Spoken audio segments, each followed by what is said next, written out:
ये दिवाली बहुत खास है, उतनी ही खास जैसे त्रेता युग वाली वो दिवाली थी जब सिया जी को संग लिए श्री राम वनवास पूरा कर अयोध्या आए थे। तब वनवास 14 बरस का था।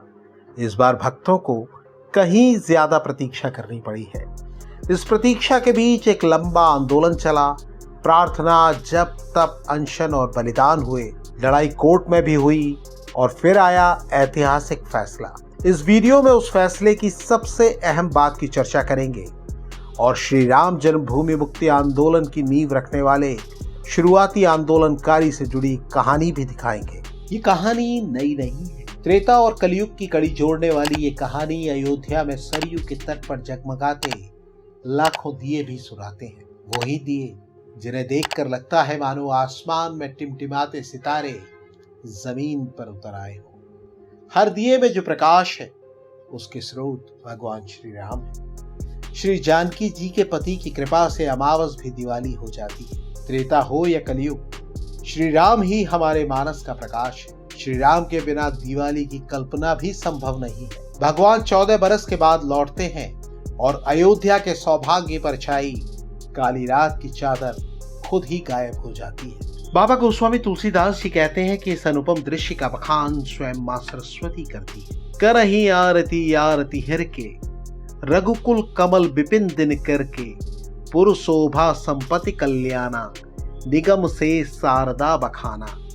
अयोध्या की महिलाएं दुखों को हरने वाले रघुकुल कमल और सूर्यवंशी भगवान की आरती उतार रही है। आरती के लिए जलाए गए दीपों से अवधपुरी जगमगा उठी है।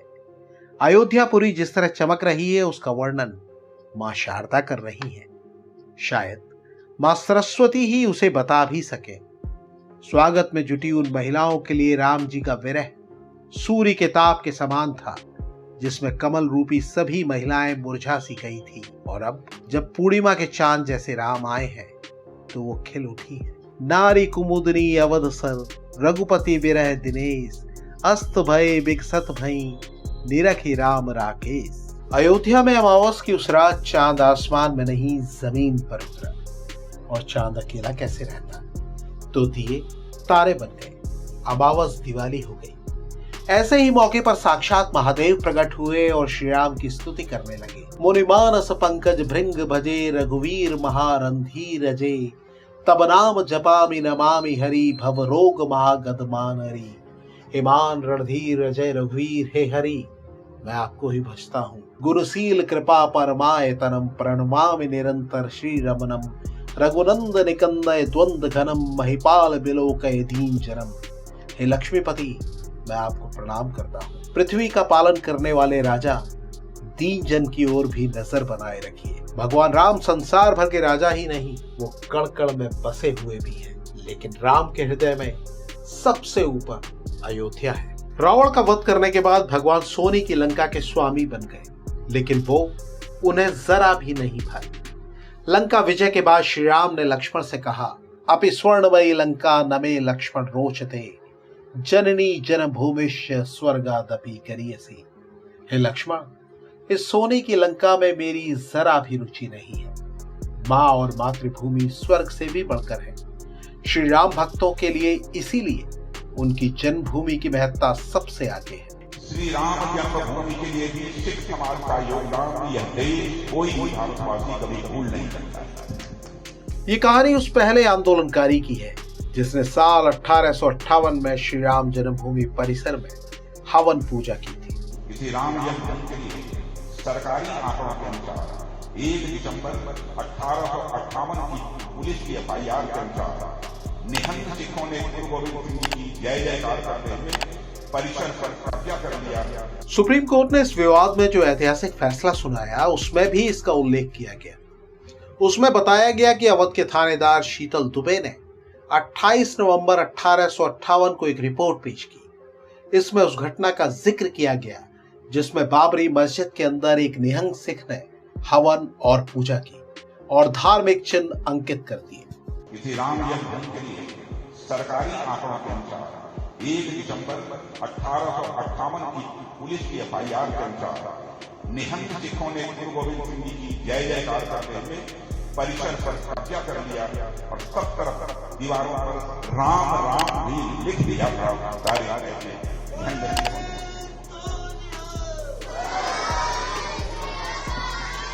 उस थानेदार शीतल दुबे ने अपनी रिपोर्ट में बताया कि आज पंजाब के रहने वाले श्री निहंग सिंह फकीर खालसा ने मस्जिद के अंदर गुरु गोविंद सिंह जी की पूजा और हवन किया और श्री भगवान के प्रतीक बना दिए।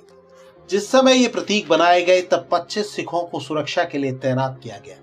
इस मामले में मस्जिद के मुअज्जिम सैयद मोहम्मद खतीब ने एक प्रार्थना पत्र दिया। प्रार्थना पत्र में बताया गया कि महंत निहंग सिंह फकीर अवध स्थित जन्म स्थान मस्जिद में दंगे की स्थिति बना रहा था। उसने बाड़े के अंदर मेहराब और मिंबर के करीब कंकड़ से 4 अंगुल का चबूतरा बनाया, आग जलाने का इंतजाम किया और चबूतरे की ऊंचाई करीब 1.25 यार्ड यानी 45 इंच तक की गई और वहां भगवान की तस्वीर लगा दी गई। पास में गड्ढा खोदकर मुंडेर बनाई गई, वहां आग जलाकर पूजा और हवन किया जा रहा है। पूरी मस्जिद में कोयले से राम राम लिख दिया गया है। सुप्रीम कोर्ट ने अपने ऐतिहासिक फैसले में 116वें पेज पर 170वें पैराग्राफ में बहुत अहम बात कही।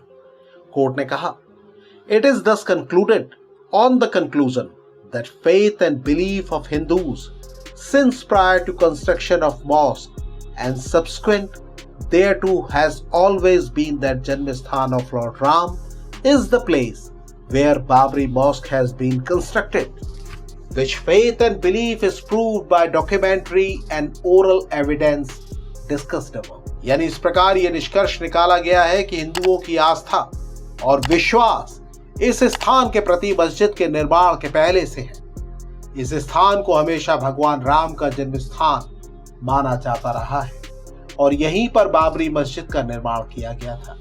इसकी पुष्टि अदालत में प्रस्तुत किए गए दस्तावेजों और मौखिक साक्ष्यों से भी हुई है।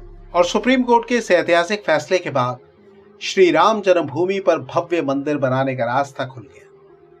5 अगस्त 2020 को मंदिर का शिलान्यास हुआ और अगले साल यानी 22 जनवरी 2024 को मंदिर की प्राण प्रतिष्ठा होगी। ये दिवाली इसीलिए बहुत खास हो गई है।